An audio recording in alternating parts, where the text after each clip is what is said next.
जय हिंद दोस्तों, स्वागत है आप सभी का एक बार फिर से मेरे YouTube चैनल ड्रीम जॉब पर। और प्यारे बच्चों, देखिए जैसे कि मैंने बताया था कि पर्यावरण अपने आप में एक सब्जेक्ट है, तो इसकी मैं तीसरी क्लास आज आपके सामने लेकर आया हूँ। इम्पोर्टेंट रहेगी क्लास ये भी आपकी, जिस तरह से पिछली दो क्लास इम्पोर्टेंट रही हैं। और ये डे नंबर 17 है, जब हम उत्तर प्रदेश पुलिस की तैयारी जो 100 दिन कर रहे हैं उसमें मैं आपसे जुड़ा हूँ। पर्यावरण की ये तीसरी क्लास है। इससे पहले दो क्लासें हो चुकी हैं और आप मेरे चैनल पर यहाँ से जुड़े हैं तो मैं फिर बता देता हूँ। 100 दिन तैयारी का ये 17वां दिन है। यूपी कांस्टेबल को इसको कैलकुलेट कर रहे हैं हम। होमगार्ड कैलकुलेट नहीं हो रही इसके अंदर। होमगार्ड वाले जो बच्चे हैं उनके लिए भी ये क्लासें इंपॉर्टेंट हैं। बस और वे क्या कर सकते हैं, यहाँ से अपनी तैयारी, क्योंकि उनका एक ही सब्जेक्ट है जीएस का, तो बस वे उसको यहीं से इसी तरह से पढ़ना स्टार्ट करेंगे। तो क्लास नंबर 3 है पर्यावरण की, जो स्टार्ट होती है यहाँ से। ज्यादा बातें नहीं करूंगा, कंटेंट इसके ऊपर लिखा हुआ है। जितना आपसे पूछा जा सकता है वो, और जितना पूछा गया है वो सब कुछ इस क्लास के अंदर होगा। तो जो भी बचे हुए पॉइंट हैं वो हम इसके अंदर कवर कर लेंगे। देखिए, जब हम पर्यावरण की बात करते हैं तो मैं आपको हमेशा से बताता हूं कि संवैधानिक प्रावधान आपको हर पॉइंट के जानने जरूरी है। यहाँ पर्यावरण की बात करें तो राज्य के नीति निर्देशक सिद्धांत, राज्य के नीति निर्देशक सिद्धांत यानी कि direct principle of state policy जो है, ये भारतीय संविधान के अंदर जो है 22 भाग है। 22 भाग में के जो चौथा भाग है, फोर्थ नंबर का, उसी के अंदर मिलेंगे आपको राज्य के नीति निर्देशक सिद्धांत, जो जाएंगे अनुच्छेद अनुच्छेद 36 से 51 तक। अब 36 से 51 तक के जो अनुच्छेद हैं वो किसके बारे में बताते हैं, तो वो बताते हैं राज्य के नीति निर्देशक सिद्धांतों के। वहीं संविधान का भाग कौन सा, फोर्थ नंबर, किसको बताता है, तो ये राज्य के नीति निर्देशक सिद्धांतों को बताता है। और इसी के अंदर एक अनुच्छेद मिलेगा आपको 48 कै। 48 कै कह सकते हो या 48 ए कह सकते हो, दोनों एक ही बात है। इसके अंदर बताया गया है कि राज्य का यह कर्तव्य होगा कि वह पर्यावरण की रक्षा करे, उसमें सुधार करे, और जो वन और वन्य जीव हैं उसकी सुरक्षा और संवर्धन के लिए बढ़ावा दे, यानी कि उसके लिए कार्य करे। ये बताया गया है कि राज्य को कर्तव्य दिया गया है कॉन्स्टिट्यूशन के अंदर। तो यहां से इतना पॉइंट आप याद रखोगे। कभी भी पूछ ले पर्यावरण संरक्षण जो है डीपीएसपी में, यानी कि डायरेक्ट प्रिंसिपल, या ये कहें कि राज्य के नीति निर्देशक सिद्धांतों में कहां पर आता है, कौन से अनुच्छेद में आता है, फिर 48 क्या आप मार्क करोगे। नेक्स्ट आ जाएगा आपका मौलिक कर्तव्य। देखिए, मौलिक कर्तव्यों की बात करें तो मौलिक कर्तव्य ये भाग 4, संविधान का जो 22 भाग है उसमें से 4 कै के अंदर दिए गए हैं। कितने मौलिक कर्तव्य यदि पूछेगा तो 11 बताने हैं। 11 में से जो इसके अंदर अनुच्छेद आता है 51 कै। 51 कै का भी कौन सा, 7, यानी कि जी। जब हम रीजनिंग पढ़ते हैं तो उसमें देखते हैं कि जी कौन से नंबर पर आ रहा है, तो 7वें नंबर पर आता है। तो इस तरह से आप याद रखोगे कि यदि आपसे पूछता है कि प्राकृतिक पर्यावरण की रक्षा करना प्रत्येक नागरिक का मौलिक कर्तव्य है, तब आपने कौन सा मार्क करना है, तो ये करना है 51 कै का 7। तो 11 है, 8, 9, 10, 11 इस तरह से जाएंगे हम। तो इसके अंदर बताया गया है वनों, वन्य जीवों, नदियों, झीलों और प्राकृतिक पर्यावरण जो है उसकी रक्षा करना प्रत्येक भारतीय का, जिसको भारतीय संविधान के तहत नागरिकता मिली है, उसका कर्तव्य होगा। ये मौलिक कर्तव्यों में बताया गया है। यहां आ जाएगा 42वां संविधान संशोधन। इससे क्या पूछा जाएगा, दरअसल इसको कहा जाता है लघु संविधान।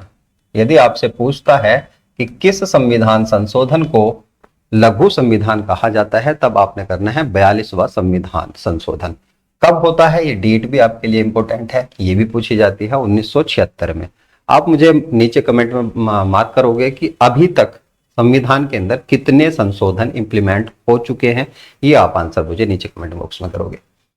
इसके अंदर ये कहा गया है कि वन एवं वन्य जीव संरक्षण के लिए जो है 7वीं अनुसूची, देखिए मैंने पढ़ाया था आपको, ऐसे बता देता हूँ, लिखता नहीं क्योंकि ये मैं काफी बार पढ़ा चुका हूँ आपको, कि भारतीय संविधान के अंदर 12 अनुसूची है, उसी में से जो 7वीं अनुसूची है, 7वीं, ये 3 भागों में डिवाइड है। एक तो केंद्र, दूसरी राज्य और तीसरी समवर्ती। इसके अंदर 100 विषय है, 100 विषय है पूरे। इसके अंदर 61 विषय हैं और इसके अंदर आपको मिलेंगे 52 विषय। पहले इसके अंदर जो थे क्या नाम, राज्य सूची के अंदर कुछ कम विषय हुआ करते थे, तो अब इसमें से घटाकर जो है संविधान संशोधन 42 के तहत राज्य सूची के अंदर जो है इससे समवर्ती सूची में कन्वर्ट किया गया है। किसको? वन और जंगली जानवरों एवं पक्षियों के संरक्षण को। तो कभी भी पूछे कि वन और वन्य जीव संरक्षण जो है इसको राज्य सूची से हटाकर समवर्ती सूची में किया गया, तब आपने मार्क करना है कौन सा? 42वां संविधान संशोधन। तो ये मैं आपको संविधान नहीं पढ़ा रहा हूं, केवल आपको वे फैक्ट बता रहा हूं जो रिलेट करते हैं पर्यावरण से और संविधान का पार्ट है, क्योंकि मैं हर क्लास में आपको बताता हूं कि जितनी संभावनाएं आपके एग्जाम में पूछी जा सकती हैं वो सब इस क्लास के अंदर आपको मिलेगी। वन्य जीव अधिनियम ये कब आता है? सीधी डेट पूछी जाती है 1972 इसमें। इसके अंदर अनुसूची, कहोगे सर ये तो संविधान की तरह बिल्कुल हो रहा है। देखिए जो भी अधिनियम होगा उसके अंदर अनुच्छेद और अनुसूची तो होंगी। ये यूपीएसआई वाले बहुत अच्छे से बच्चे जानते होंगे। इसके अंदर जो अनुसूची है कितनी है? 6 अनुसूची हैं अभी वर्तमान में, 4 ही इसके अंदर एक्टिव है। आपने कौन सी याद रखनी है? केवल एक याद रखनी है, अनुसूची 1। इसके अंदर क्या है? इसके अंदर है संकट ग्रस्त। ग्रस्त जो जानवर हैं, जीव जंतु संकटग्रस्त जीव जंतु जो हैं अनुसूची किस में रखी गई है? किसके? वन्य जीव संरक्षण अधिनियम के अनुसूची नंबर 1 में रखी गई है। तो इसके अंदर 6 अनुसूची है, बस यही पूछा जाता है। जैसे बात की जाए टाइगर है या गैंडा है, या ये कहें कि जो हमारे यहाँ पर चीते थे वे किस में रखे गए हैं? तो वे अनुसूची 1 के अंदर रखे गए हैं। इतना पॉइंट आपने यहां से याद रखना है। यही पूछा जाएगा कि संकटग्रस्त जानवरों को वन्य जीव संरक्षण अधिनियम 1972 की किस अनुसूची में रखा जाता है? फिर आपने मार्क करना है अनुसूची 1 में किया जाता है। नेक्स्ट पूछा जाएगा अधिनियम, वन संरक्षण अधिनियम। यदि प्रथम पूछता है कि प्रथम क्या? वन संरक्षण अधिनियम एक्ट कह सकते हो आप इसको। कब आया था? तो अंग्रेजी टाइम पीरियड में 1927 में आया था। अब ये 3 डेट आपके सामने होगी। यदि प्रथम पूछेगा फिर 1927 ही मार्क करना है, लेकिन भारतीय वन अधिनियम पूछता है अंग्रेजी टाइम पीरियड में, ब्रिटिश टाइम पीरियड में कब आया था? तो 1865 में आता है। लेकिन अभी जो एक्टिव है कौन सा है? 1980 वाला है, और इसी के अंदर 2023 में संशोधन भी हुआ है। संशोधन क्या हुआ है ये आपने नहीं रट्टा मारना, क्योंकि इतना डीप आपसे नहीं पूछा जाएगा। यहां पर आपने याद रखना है जैव विविधता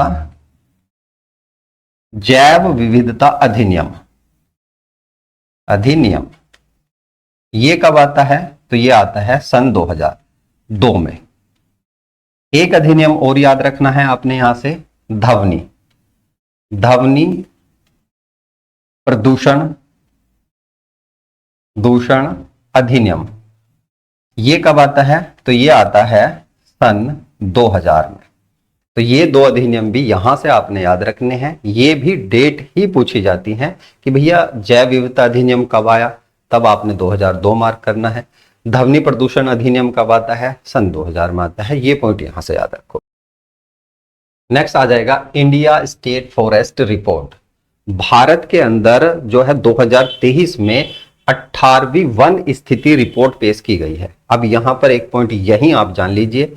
देखिए आपके एग्जाम से पहले यानी कि जून से पहले की बात करूं, यदि वन स्थिति रिपोर्ट दोबारा से आ जाती है जो होगी 2023 के बाद 2025 वाली।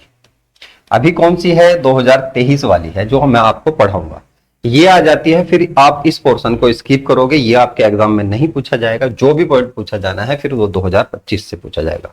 ऐसा क्यों कह रहा हूं? क्योंकि देखिए प्रति वर्ष जो है प्रति 2 वर्ष बाद आप इसको ऐसे करोगे कि यहां पर जो है ये द्विवार्षिक रिपोर्ट पेश की जाती है। इतना याद रखना बस, द्विवार्षिक रिपोर्ट होती है, यानी कि हर 2 साल में होती है। जो 23 वाली थी वो 2024 में पब्लिश हुई है, जो 25 में आनी थी वो हो सकता है 26 में आ जाए रिपोर्ट। तो आपने इस तरह से याद रखना है। यदि जो 25 वाली है वो आ जाती है फिर आप इसको स्कूप कर दोगे, फिर कुछ नहीं पढ़ना। लेकिन नहीं आती है, फिर आपने इस कंटेंट को जरूर याद करना है। पहली बार जो है वन स्थिति रिपोर्ट कब पब्लिश की गई थी? 1987 में। अभी कौन सी है ये? तो अभी मार्क कर लेना, ये 18वीं है। कौन से नंबर की है? तो 18वीं रिपोर्ट इस बार 2023 में पब्लिश की गई है। इसके अंदर क्या क्या पॉइंट याद रखना है आपने? देखिए, राष्ट्रीय वन नीति, राष्ट्रीय क्या, ये इंटरनेशनल वन नीति ही है, जिसके अकॉर्डिंग ये कहा गया है कि पूरी भौगोलिक भारत का जितना भी क्षेत्रफल है भूमि का, उस पे 33% तक वन होने, वन और वृक्ष यानी कि फॉरेस्ट और ट्रीज ये होने आवश्यक है। इतना एरिया मतलब कि होना जरूरी है, लेकिन भारत के पास इतना नहीं है। भारत के पास कितना है? देश के कुल भौगोलिक क्षेत्रफल का भारत के पास है 25.17%, यानी कि होना कितना चाहिए था? अभी मैंने बताया 33% होना चाहिए था, लेकिन अभी कम है। तो ये जो डेटा मैं आपको बता रहा हूं, किस स्थिति रिपोर्ट के अकॉर्डिंग बता रहा हूं? तो 2023 वाली के अकॉर्डिंग बता रहा हूं। चलिए, यहां तक सभी पॉइंट ठीक है। ये रिपोर्ट है और इसको मैं समझा देता हूं। देखिए, यहां पर मैंने बताया आपको कितना 2023 के अकॉर्डिंग जो है total forest and tree cover कितना है, तो ये आपका 25.17 है। वही नेट फॉरेस्ट, अब ये क्या होता है? देखिए, एक तो होता है वन और एक होता है यहां पर ये लिखा हुआ है ये रहा वृक्षों पर, जो वृक्ष होते हैं वृक्ष। तो वृक्ष की बात की जाए तो जो जंगल है वो कितना है, और जंगल के बाद जो सरकारी जमीन है, जैसे आपने ऑफिस वगैरह देखे होंगे, कोई सरकारी बिल्डिंग वगैरह देखी होगी, सड़कों के किनारे पेड़ वगैरह देखे होंगे, वो कितना है, जिसको फॉरेस्ट में कंसीडर नहीं करेंगे, वो किस में कंसीडर करेंगे? वृक्षों में कंसीडर करेंगे। जो वृक्ष हैं वो कितने हैं? तो यहां पर आपने ज्यादा नहीं उलझाऊंगा, केवल एक ही पॉइंट याद रखना है आपने कि भैया अभी जो भारत के पास total forest and tree cover कितना है, तब आपने मार्क करना है 25.17% है। वहीं नेट फॉरेस्ट कैजुअली देखना है, जरूरी नहीं कि पूछा जाए, तो 21.176 है। ये देखिए यहां पर लिखा हुआ है, वहां थोड़ा सा अच्छे से चमक नहीं रहा था, तो यहां पर देखिए 25.17 पर क्या है? फॉरेस्ट और ट्री कवर है। ये इंग्लिश में मत समझना, हिंदी में ये कोई ऐसा उलझाने वाला काम नहीं है। आप ही जानते होंगे कि फॉरेस्ट वन होते हैं और ट्री ये होते हैं आपके वृक्ष होते हैं, पेड़ होते हैं। नेट फॉरेस्ट कैजुअली देख लेना 21.76 जो मैंने अभी आपको बताया। वहीं आपसे पूछा जाएगा maximum increase forest and tree cover कहां पर हुआ है, यानी कि सबसे ज्यादा किस जगह पर जो है वो जो फॉरेस्ट है और जो ट्री है वो इंक्रीज हुए हैं, ये आपके लिए इंपॉर्टेंट बनेगा। तो ये रहा है छत्तीसगढ़, जिसने अपने यहां पर 2021 की रिपोर्ट के अकॉर्डिंग 2023 की रिपोर्ट में सबसे ज्यादा अपने यहां पर फॉरेस्ट जो जंगल है उनको इंक्रीज किया है। यूपी का स्थान कौन सा रहा है? 2। याद रखोगे कि भैया वन स्थिति रिपोर्ट 2023 के अकॉर्डिंग जो इंक्रीज हुआ है एरिया उत्तर प्रदेश में, वो कौन से नंबर पर है पूरे भारत में, फिर बताना है दूसरे स्थान पर, और कोई सा स्थान आपने याद नहीं रखना है। वहीं इस रिपोर्ट ने बताया था कि भारत में किस राज्य के पास सबसे ज्यादा वन है, तो ये मध्य प्रदेश के पास सबसे ज्यादा वन है, उसके भौगोलिक क्षेत्रफल के अकॉर्डिंग। परसेंटेज में, परसेंटेज आप जानते हो कि अभी मैंने बताया कि भारत को कितना होना चाहिए? 33% भूमि पर वन होना चाहिए, लेकिन लक्षद्वीप ऐसा राज्य है जिसके अंदर 91.33% भूमि पर वन है। ये पॉइंट आपने याद रखना है। तो परसेंटेज में लक्षद्वीप, और नॉर्मल कहा जाए कि सबसे ज्यादा वन किसके पास है एरिया वाइज, तो ये आ जाएंगे मध्य प्रदेश के पास। बस इतने पॉइंट यहां से याद रखने हैं, और ये अब आंसर तुम स्वयं ही कर लोगे। वन आवरण में सबसे अधिक वृद्धि दर्शाने वाला राज्य कौन सा हो जाएगा? तो छत्तीसगढ़ हो जाएगा। वहीं वन आवरण में सबसे अधिक कमी वाला तो ये मध्य प्रदेश है। भौगोलिक क्षेत्रफल के प्रतिशत वन आवरण में मामले में शीर्ष राज्य कौन सा है? तो प्रतिशत में कौन सा बताया मैंने अभी यहां पर? लक्षद्वीप, ये बताया लक्षद्वीप है, तो इसको आप करोगे लक्षद्वीप, लक्षद्वीप। तो ये याद रखना है आपने। तो लक्षद्वीप जो है वो ऐसा राज्य है जिसके अंदर प्रतिशत में इंक्रीज हुआ है। लेकिन कुल भूमि पर बात की जाए, कुल भूमि पर, तो कुल भूमि की बात होगी तो कुल भूमि पर किस पे होगा? तो ये मध्य प्रदेश होगा, जिसपे सबसे ज्यादा वन है। इतने पॉइंट बस यहां से याद रखने हैं। उत्तर प्रदेश, वन क्षेत्र उत्तर प्रदेश में कितना है ये पूछा जा रहा है आपसे। राज्य के कुल भौगोलिक क्षेत्रफल का वन पूछा जा रहा है। वन कितना है, तो ये है 6.27%। लेकिन यदि वन और वृक्ष यानी कि फॉरेस्ट और ट्री दोनों को कंसीडर किया जाएगा, फिर ये बढ़ जाएगा, फिर कितना हो जाएगा, 9.97 हो जाएगा। वहीं सबसे कम जो वन क्षेत्र वाला जिला कौन सा है, संत कबीर नगर है। उसके बाद उत्तर प्रदेश में वनों का अधिकतम क्षेत्रफल किस जिले में आ जाता है, तो सोनभद्र के अंदर आता है। ये 2 पॉइंट भी आपने यहां से याद रखने हैं, पूछे गए हैं, पूछे जाते हैं। यूपी का जितना कंटेंट है यूपी जीएस वो भी मैं आपको साथ साथ ही करा रहा हूं। Wild life conservation project in India, यहां से सीधी सीधी आपकी डेट पूछी जाती है। जैसे ये प्रोजेक्ट चीता, ये कब आता है, 2022 में, जिसमें नामीबिया से 8 चीतों को लाया गया था। और देखिए ये कहां पर है चीते, भारत में कहां पाए जाते हैं, तो ये पाए जाते हैं कूनो नेशनल पार्क। कहां पर है ये, एमपी मध्य प्रदेश के अंदर है। और यहां पर लेटेस्ट 2026 का ही जनवरी महीने का क्वेश्चन बता रहा हूं, इसके अंदर चीता सफारी स्टार्ट की गई है कूनो नेशनल पार्क के अंदर। यदि पूछे तो बता देना। प्रोजेक्ट जो जटायु है ये कब आता है, 2020 में आता है। और महाराजगंज जो है, यहां पर इसके लिए ब्रीडिंग सेंटर स्टार्ट किया गया है, जहां पर इसकी जो है जो प्रजाति घट रही है भारत के अंदर बिल्कुल भी नहीं रहे, अब तो जटायु खत्म ही हो चुके हैं। गिद्ध संरक्षण केंद्र कह सकते हो आपको इसको, तो गिद्ध संरक्षण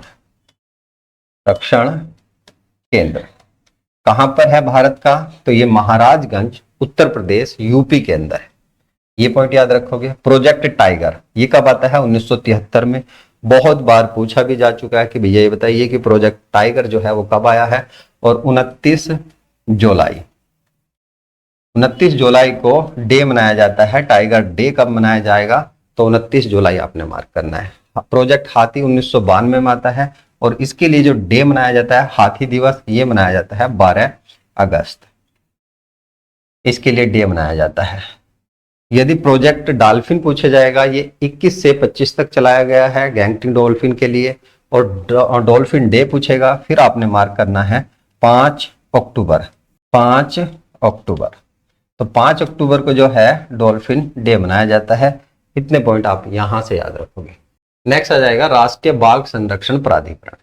ये क्या काम करता है, ये किसी भी क्षेत्र को टाइगर रिजर्व घोषित कर सकता है। इंपॉर्टेंट रहेगा आपके लिए। और ये क्वेश्चन भी आपका मैं होमवर्क में देता हूं कि भैया ये बताइए मुझे नीचे कमेंट बॉक्स में कि भारत के अंदर टोटल जो टाइगर रिजर्व है कितने हैं, और नया टाइगर रिजर्व कौन सा बना है।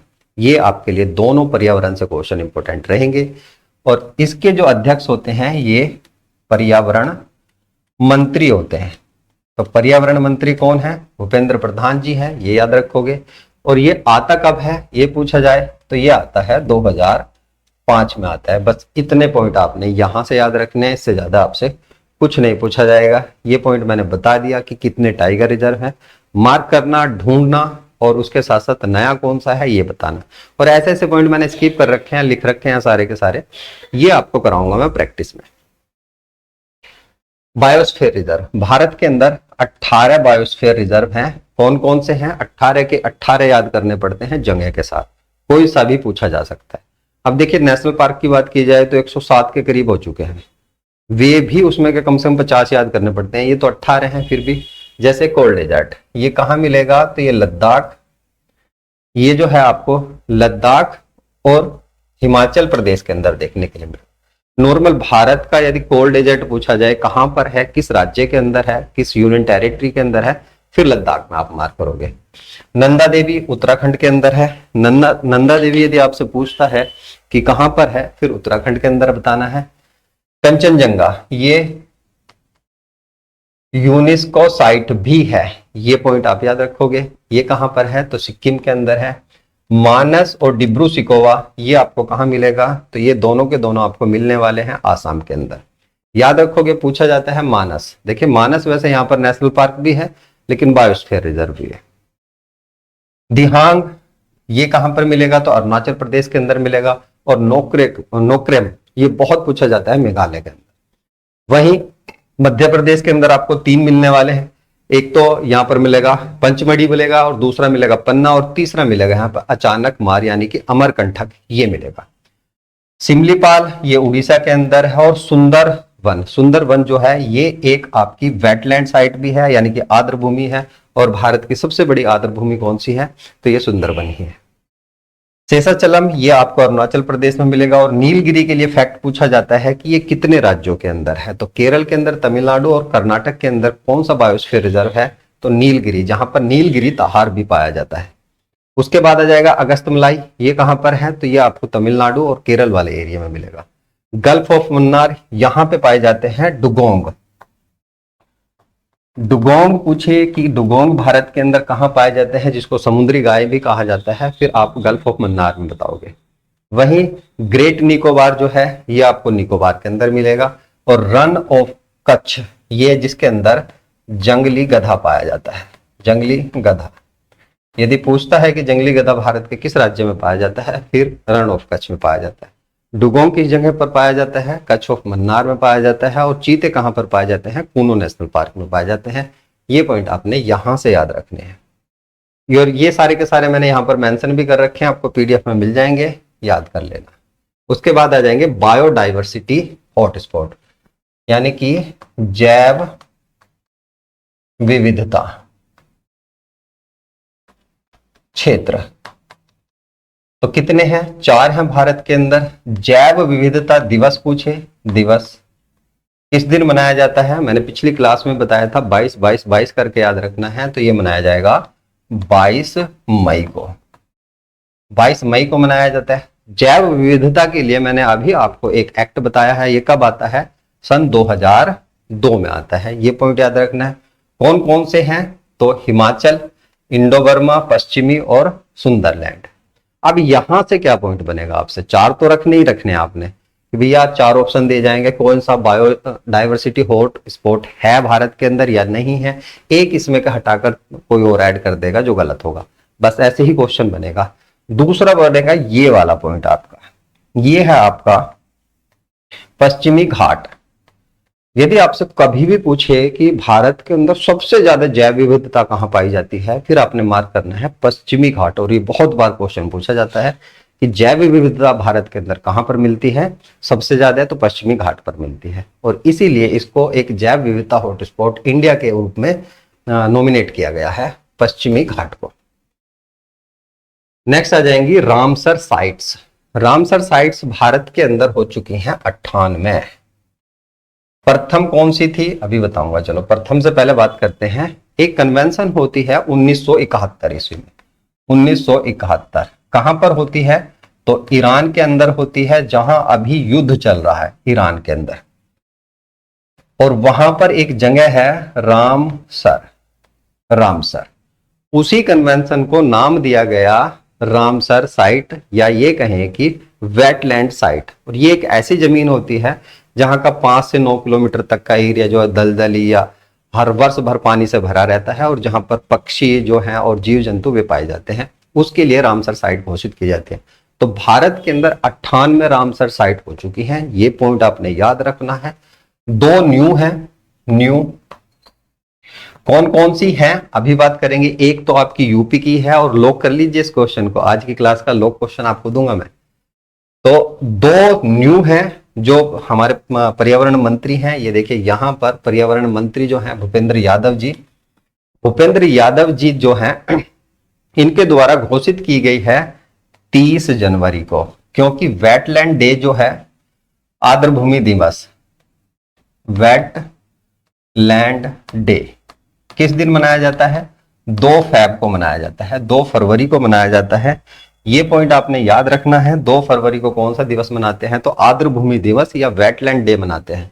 इसी में पटना बर्ड सेंचुरी कहां है, यूपी के एटा के अंदर है। एक तो ये बनाई गई है 97 नंबर की, और दूसरी बनाई गई है छारी ढांग।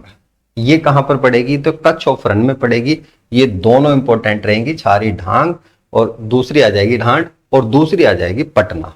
पटना से बहुत बच्चे कंफ्यूज होते हैं, कहीं बिहार के अंदर तो नहीं, बिहार के अंदर नहीं है। ये कहां है, तो ये आपको मिलेगी एटा, उत्तर प्रदेश के अंदर। तो पटना बर्ड सेंचुरी, और उसके बाद आएगा छारी ढांड, कच्छ के अंदर आ जाएंगी। ये 2 साइट हैं जो वेटलैंड जो कन्वेंशन होनी थी 2, उसको दिवस से पहले पहले इनको घोषित कर दिया गया था। तो ये पॉइंट यहां से याद रखोगे। और यहां मैंने बता दिया आपको भारत इसका सदस्य कब बनता है, तो मार्क करना है 1982 में बनता है। रामसर जो कन्वेंशन होती है कब होती है, तो ईरान के अंदर होती है, रामसर नामक जगह पर 1971 में। कन्वेंशन 1971 में होती है। आर्द्रभूमि दिवस मैंने बताया 2 फरवरी को मनाया जाता है। कुल साइट 98 बताओगे। सबसे बड़ी साइट कौन सी आ जाएगी, तो सुंदर वन आ जाएगी। सुंदर वन कौन सी आ जाएगी, पश्चिम बंगाल वाली सबसे बड़ी। सबसे छोटी कौन सी आ जाएगी, ये आ जाएगी रेणुका झील। रेणुका झील आ जाएगी। सबसे पहली साइट कौन सी आ जाएगी, तो ये आ जाएगी चिल्का। सबसे पहली साइट कौन सी है, चिल्का। सबसे ज्यादा साइट कहां पर है, फिर तमिलनाडु आप मार्क करोगे। वहीं यूपी के अंदर कितनी हो चुकी हैं, तो 11 हो चुकी हैं। ये पॉइंट आपके लिए इंपॉर्टेंट रहेगा। और यहां पर यूपी की सारी मैंने मार्क भी करी है, देख लेना अच्छे से, इनको पीडीएफ में मिलेगी। जैसे कि मैंने कल की क्लास में आपको बताया था कि बहुत सारी चीजें जरूरी नहीं है कि वन लाइनर में अब मैं यहाँ पर पढ़ाने लगूँ तो 5 मिनट क्लास और जाएगी है, लेकिन यदि आप इसे पीडीएफ से पढ़ोगे तो आपको फिर याद रहेगा, आपकी तैयारी भी अच्छे से हो जाएगी। देखिए जैसे यहाँ पर पूछा जाता है बखीरा, ये नॉर्मल वेटलैंड साइड ना भी हो, नॉर्मल पूछा जाता है कि बखीरा वेटलैंड कहां पर है, संत कबीर नगर, जगह याद रखना। उसी तरह ये बहुत पूछा जाता है आपका नवाबगंज पक्षी अभ्यारण्य कहां पर है, तो उन्नाव के अंदर है। उसके बाद समसपुर पूछा जाता है। सैंडी बहुत इंपॉर्टेंट है, हरदोई के अंदर है। तो जिस जिले में होता है, हालांकि उसे याद है, मैं बिजनौर के बिल्कुल नजदीक हूं। हैदरपुर कहां पर है, तो ये बिजनौर के अंदर है। बिजनौर के अंदर है, तो मुझे ये पता है, लेकिन जरूरी नहीं सभी बच्चों को पता हो। 75 जिले हैं तो जरूरी नहीं कि इस जिले के बाद किसी और को पता होगा। तो ये पॉइंट आपके लिए इंपॉर्टेंट रहते हैं, ऐसे पूछे जाते हैं। और 11वीं मैंने बता दी कौन सी है, पटना। पटना आ जाएगी 11वीं। नेक्स्ट आ जाएंगे दिवस। और देखिए सारे के सारे दिवस मैंने इसके अंदर मेंशन किए हुए हैं, पीडीएफ में मिलेंगे। ये कंटेंट आपको खुद ही पढ़ना पड़ेगा, मैं पढ़ा दूंगा, यहाँ कोई बड़ी बात नहीं है, पढ़ा सकता हूँ, पढ़ा दूंगा, कोई दिक्कत नहीं है। मुझे बताना ही था भैया ये बताइए कि आर्द्रभूमि दिवस कब, 20 मार्च को कौन सा दिवस मनाया जाता है, ऐसे ही तो पढ़ाऊंगा मैं भी, आप भी ऐसे ही पढ़ोगे। तो भाई अपने आप को थोड़ा सा अपडेट करिए। हर चीज के लिए आप ऑनलाइन नहीं जा सकते, ऑनलाइन एक गाइडेंस प्रोग्राम होता है, ऐसे नहीं कि आप उसके ऊपर डिपेंड हो जाइए। जितना ज्यादा बुकों से पढ़ोगे वो बढ़िया है। अब यहाँ पर देखिए मैं आपको क्या करा रहा हूँ, मैंने 30 दिन आपसे कहा है कि मैं आपको 30 दिन कुछ याद कराने की कोशिश नहीं कर रहा, मैं केवल आपको सिखाने की कोशिश कर रहा हूँ कि आपके सिलेबस में ये चीज है, ऐसे क्वेश्चन बने हैं और ऐसे बन सकते हैं। बस मैं कुछ और कर भी नहीं रहा आपके साथ, आपको याद कराने की भी कोशिश नहीं कर रहा, आप खुद याद करने लग जाओगे जैसे जैसे आप कंटेंट को अच्छे से समझ पाओगे। ठीक है, तो आप इन चीजों को अपना आप पढ़ोगे प्यारे बच्चों। राष्ट्रीय हाइड्रोजन मिशन, ये पिछली क्लास में बता चुका हूं, 2023 में आता है, इससे कुछ याद नहीं रखना आपने। अम्लीय वर्षा, देखिए ये वाला पॉइंट मैंने नहीं कराया था, हालांकि मैंने इसका एक क्वेश्चन कराया था कि ताजमहल का जो रंग है वो किसकी वजह से बदरंगा हो रहा है। तो वो जो बदरंगा हो रहा है वो एक तो अम्लीय वर्षा है, दूसरा मैंने कारण बताया था आपको जो तेल रिफाइनरी है उत्तर प्रदेश की, उसी की वजह से हो रहा है।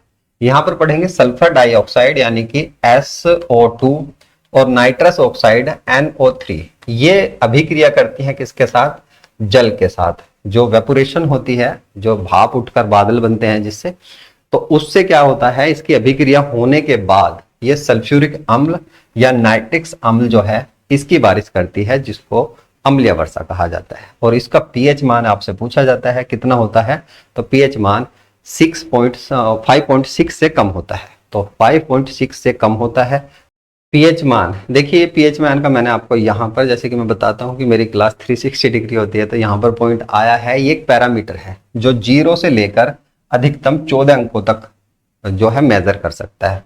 और मेजरमेंट की बात की जाए, ये क्वेश्चन पूछा गया है कि जो पीएच स्केल है वो अधिकतम कितने अंकों तक मेजर कर सकता है, फिर आपने बताना है कि 14 अंकों तक। और यहाँ पर शुद्ध जल का जो पीएच मान होता है कितना होता है, ये पूछा जाए तो ये 7 होता है। इधर को बढ़ेंगे हम, यानी कि 7 से ऊपर को जाएंगे फिर अल्काइन हो जाएगा यानी कि क्षारीय हो जाएगा, और 7 से कम जाएंगे फिर एसिडिक यानी कि अम्लीय हो जाएगा। ये पॉइंट आपने यहां से याद रखने हैं। बाकी ये आपका एक साइंस का चैप्टर है उसके अंदर आता है, बाकी यहां से हम कुछ और ज्यादा नहीं पढ़ेंगे। ध्वनि प्रदूषण नियंत्रण विनिमय और नियंत्रण अधिनियम 2000, ये मैंने अभी आपको बताया भी था कि डेट याद रखना कब आता है, 2000 में आता है। इसके अंदर जो है WHO, वर्ल्ड हेल्थ ऑर्गेनाइजेशन, विश्व स्वास्थ्य संगठन ने यह कहा है कि भैया जो नवीनतम दिशा निर्देश है उसके उसमें ये कहा गया है कि 53 डीबी तक की जो ध्वनि होती है यातायात के शोर की, वो मनुष्य के लिए सुरक्षात्मक है, वो सेफ है। वहीं सामान्य बातचीत की ध्वनि कितनी होती है, तो ये 30 से लेकर होती है 40 तक की। इसके अकॉर्डिंग ये बताया गया है, एक जो संयुक्त राष्ट्र पर्यावरण UNEP के द्वारा रिपोर्ट पब्लिश की गई है 2022-23 में, इसमें बताया गया है कि उत्तर प्रदेश का मुरादाबाद शहर जो है विश्व का सबसे ज्यादा ध्वनि प्रदूषण वाला शहर है, जहां 29 से लेकर 114 तक जो है शोर होता रहता है। ये पॉइंट याद रखोगे। और यहां पर एक पैरामीटर है ध्वनि प्रदूषण नियंत्रण। ये जो नियंत्रण विनिमय अधिनियम है, इसके तहत बात की जाए तो इसके अंदर बताया गया है कि शोर का जो मानक है कहां पर, शैक्षिक संस्थानों के लिए वो 40 डीबी तक का बताया गया है। वही बाकी और छोड़िए, इसको कैंसिल मारते हैं, कुछ नहीं पूछा जाएगा। आगे आ जाता है एजेंडा 21। पिछली क्लास में मैंने बताया था कि इससे कंटेंट मैं आपको कराऊंगा, लेकिन जब मैं ढूंढने लगा तो मुझे एक ही क्वेश्चन मिला, इससे ज्यादा और कुछ नहीं पूछा गया। एजेंडा 21 क्या है भैया? 1992 ईस्वी में आता है। अर्थ समिट जो होती है उसके बाद एजेंडा 21 अपनाया जाता है। क्वेश्चन एक तो ये पूछा जाता है कि एजेंडा 21 किस समिट के बाद अपनाया गया, तो अर्थ समिट 1992 के तहत अपनाया गया। इसके अंदर ये एक गैर बाध्यकारी समझौता है कि जरूरी नहीं कि हर लोग इसको अपनाएंगे। ये है सतत विकास के लक्ष्यों को प्राप्त करना और पोल्यूशन कितना ज्यादा से ज्यादा कम करा जा सके उसके लिए कार्य करने के लिए, यानी कि 21वीं शताब्दी जो सन 2000 से स्टार्ट होनी थी, 21वीं शताब्दी उसके लिए आया था कि भैया एजेंडा 21 उसके लिए है कि जो देश हैं वे इतना ज्यादा मैन्युफैक्चरिंग या औद्योगिकरण न कर दे कि पर्यावरण बिल्कुल ही खराब हो जाए, उसके लिए था ये एजेंडा 21। साइट्स, ये जो मैं लोगो बता रहा था, देखिए कितना सुंदर लोगो है इसका। तो ये साइट्स हैं। साइट्स के बारे में क्या पॉइंट याद करने हैं? इसमें एक पॉइंट मैंने पिछली बार आपको गलत बताया था, मेरी मिस्टेक है, मैं सही करा देता हूं। मैंने बताया था इसको जो अपनाया गया था, गठन करेंगे इसकी बात। गठन जो होता है 1973 बताया था, लेकिन 73 नहीं है, वो टाइपिंग मिस्टेक थी, 1963 है। और लागू कब होता है? तो लागू होता है 1975 ईस्वी में। इसकी फुल फॉर्म याद रखना। फुल फॉर्म क्या है? Convention on international trade in endangered species. संकटग्रस्त प्रजाति जो है उसके ट्रेड के बारे में बताता है। और देखिए भारत के अंदर जो कूनो नेशनल पार्क में चीते लाए गए हैं वो इसी समझौते के तहत कह सकते हो, बाकी इसके अंदर आपके लिए कोई जानने वाली चीज नहीं है। ये UNEP WWF ये मैं पहले आपको करा चुका हूँ। क्योटो प्रोटोकॉल ये भी करा चुका हूँ ये। और IUCN भी मैंने आपको करा दी थी। IUCN की रेड लिस्ट के बारे में बाकी ज्यादा कुछ जानने की जरूरत नहीं है।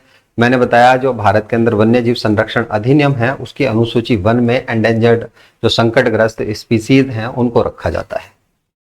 बाकी ये सारे पॉइंट मैं पिछली क्लास में करा चुका हूं, तो इसलिए अभी मैं इसको स्किप करता हूं।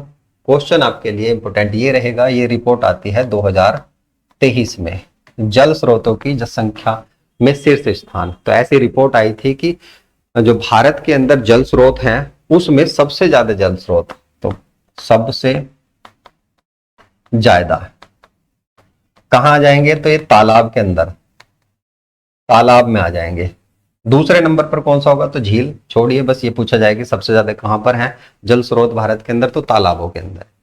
सबसे ज्यादा जल स्रोतों वाला राज्य कौन सा है जहां पर जल स्रोतों की संख्या सबसे ज्यादा है? तो पश्चिम बंगाल है। और दूसरे नंबर पर उत्तर प्रदेश आता है। ये स्थान आपने याद रखने हैं। इतने ही पॉइंट हैं। अंतिम राज्य जहां पर जल स्रोत कम है तो वो सिक्किम आ जाएगा आपका। नमामि गंगे प्रोजेक्ट कब आता है? 2014 में आता है। स्वच्छ भारत जो स्कीम आती है 2 अक्टूबर 2014 को आती है। और ये जो रिपोर्ट पब्लिश की जाती है राष्ट्रपति जी के द्वारा बताया जाता है कि भारत का सबसे स्वच्छ शहर कौन सा है। किस मंत्रालय के अधीन स्वच्छ भारत मिशन काम करता है? तो आवास और शहरी मंत्रालय के अधीन ये काम करता है। और ये क्वेश्चन शायद पैट के एग्जाम में पूछा गया था। ऐसे करके आपके एग्जाम में क्वेश्चन बनते हैं कि कौन सी योजना किस मंत्रालय के अधीन काम करती है। और स्वच्छ भारत मिशन 2024-25 जो है इसमें सबसे स्वच्छ शहर भारत का, तो सबसे स्वच्छ शहर, ये आ जाएगा इंदौर, एक ही पोजीशन याद रखनी है। दूसरा सूरत है, नहीं याद रखनी। उसके बाद याद रखना है 3 लाख से लेकर 10 लाख की संख्या में कौन सा शहर है, तो नोएडा। तो यदि यूपी की बात करी जाए तो यूपी का कौन सा शहर सबसे स्वच्छ है, तो नोएडा है। बस इतना आप यहां से याद रखोगे। यूनियन टेरिटरी पूछे कौन सी है, तो फिर चंडीगढ़ आ जाएगा। ये चीज याद रखनी है, इससे ज्यादा आपसे यहां से नहीं पूछा जाएगा। सबसे स्वच्छ शहर मैंने बताया इंदौर है 8वीं बार। यूपी का कौन सा शहर है, नोएडा। और सबसे स्वच्छ शहर कहां पर, गंगा के घाट पर। गंगा शहर की बात की है, गंगा के जो नजदीक शहर है उस पर कौन सा आ जाएगा, प्रयागराज। पिछली बार जो था ये वाराणसी था, लेकिन इस बार जो है प्रयागराज है। ये पॉइंट याद रखने हैं। बस ये क्लास यहां तक ही थी। उम्मीद करता हूं कि जो कंटेंट मैंने आपको समझाया है वो आप अच्छे से समझ पाए होंगे। यहां तक क्लास देख रहे हैं तो मतलब क्लास आपको पसंद आई है।